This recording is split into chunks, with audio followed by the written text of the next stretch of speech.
Welcome to trigonometry. Before we start, there are three things that you need to know. You need to know sine, you need to know cosine, and you need to know tangent.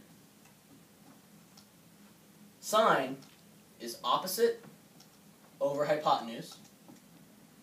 Cosine is adjacent over hypotenuse.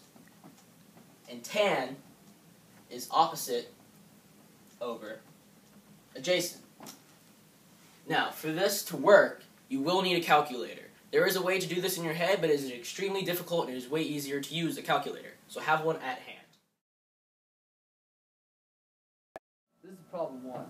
We need to find x. And to do so, we need to figure out whether or not to use sine, cosine, or tangent. Now, you can choose an angle, 30 degrees or 60 degrees. In this problem, I'm going to choose 30 degrees. Now, you label your sides. Across from the 90 degrees will be the hypotenuse. Across from the given angle will be the opposite. And what's left will be the adjacent, or next to 30 degrees.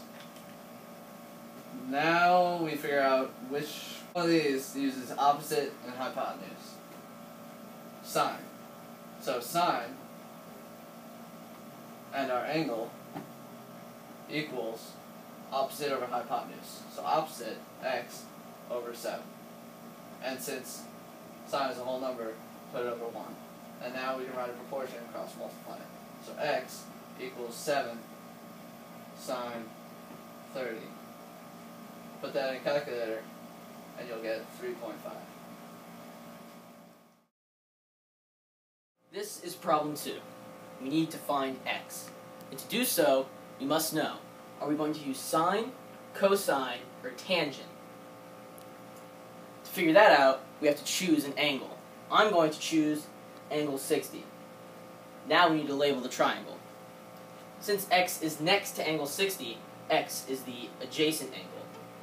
And since 25 is across from 60, that is the opposite angle.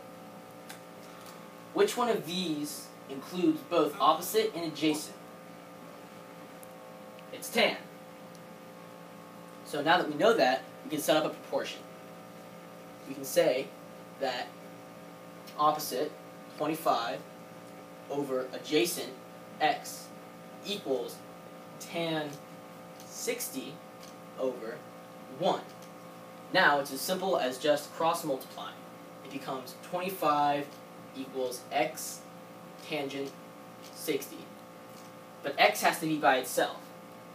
So we divide tangent 60 to the other side. So x becomes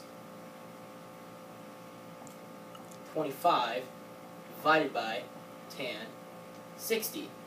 And if you put that into a calculator, x will become 14.43.